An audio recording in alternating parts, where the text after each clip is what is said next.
do you think it's possible to control someone's attention? Even more than that, what about predicting human behavior?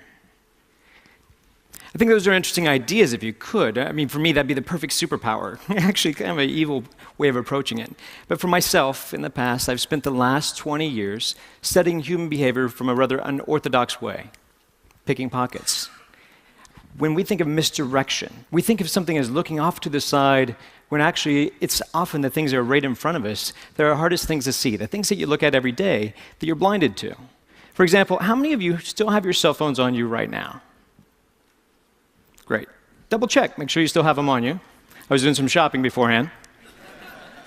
Now, you've looked at them probably a few times today, but I'm going to ask you a question about them. Without looking at your cell phone directly yet, can you remember the icon in the bottom right corner? Bring them out, check, and see how accurate you were. How'd you do? Show of hands, did we get it? Now that you're done looking at those, close them down, because every phone has something in common. No matter how you organize the icons, you still have a clock on the front. So without looking at your phone, what time was it? You just looked at your clock, right? It's an interesting idea. Now I'll ask you to take that a step further with a game of trust. Close your eyes. I realize I'm asking you to do that while you just heard there's a pickpocket in the room, but close your eyes.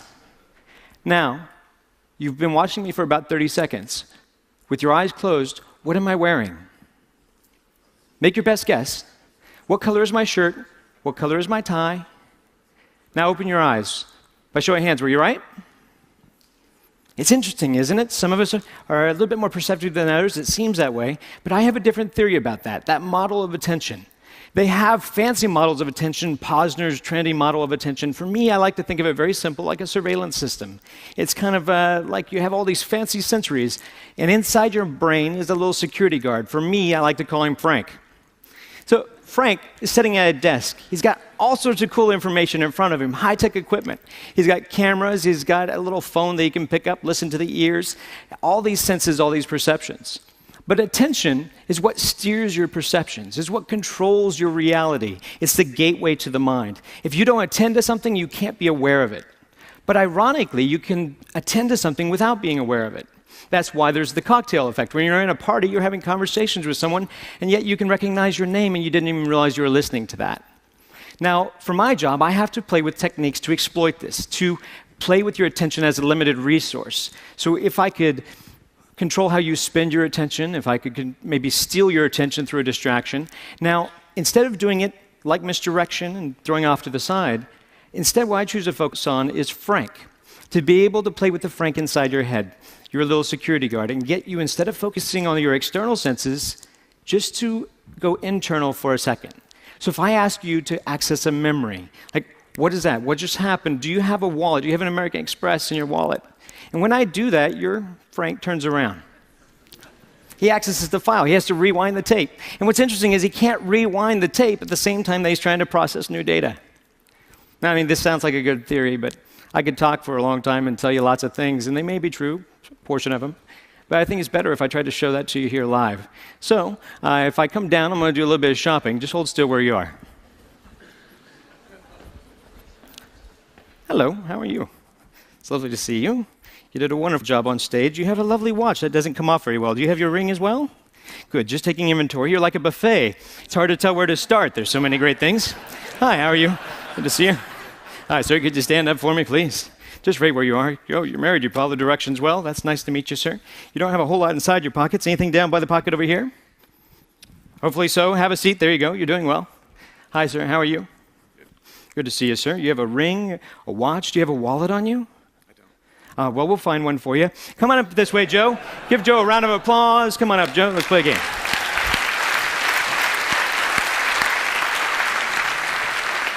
Pardon me. Don't think that you need this clicker anymore. You can have that. Thank you very much. Appreciate that. Come on up to the stage, Joe. Let's play a little game. Now, do you have anything in your front pockets? Money. All right, let's try that.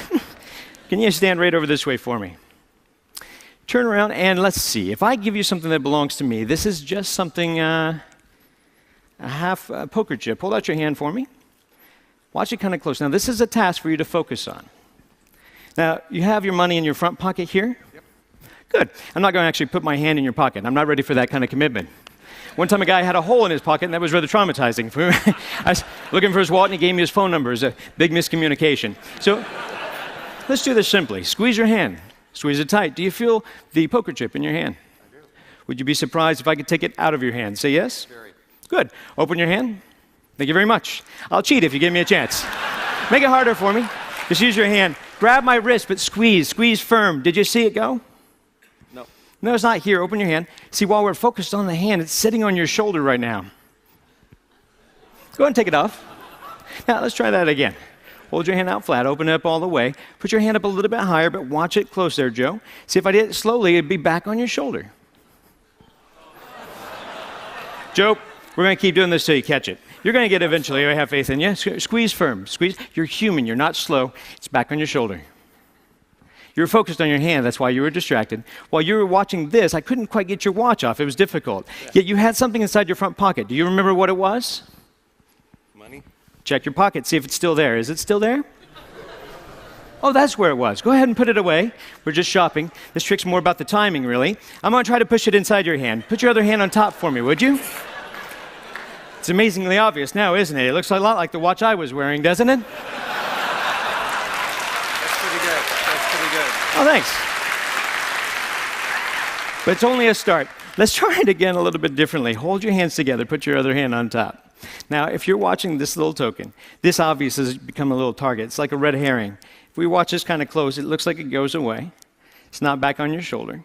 It falls out of the air, lands right back in the hand. Did you see it go? It's funny. Got a little guy, he's union. He works up there all day. If I did it slowly, if it goes straight away, it lands down by your pocket. I believe, is it in this pocket, sir? No, don't reach in your pocket. That's a different show. Sorry, that's rather strange. They have shots for that. And can I show them what that is? That's rather bizarre. Is this yours, sir? I have no idea how that works. We'll just send that over there.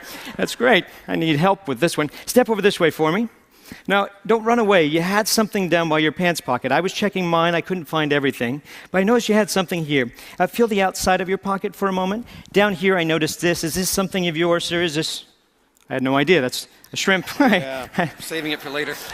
You've entertained all these people in a wonderful way. Better than you know. So we'd love to give you this lovely watch as a gift. Hopefully it matches his taste. But also we have a couple of other things. A little bit of cash. Yep.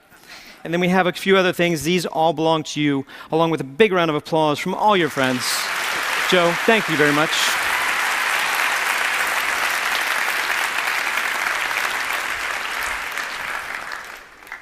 So, same question I asked you before, but this time you don't have to close your eyes. What am I wearing?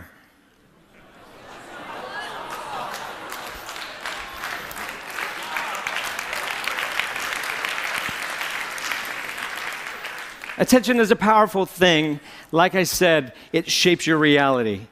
So I guess I'd like to pose that question to you. If you could control somebody's attention, what would you do with it? Thank you.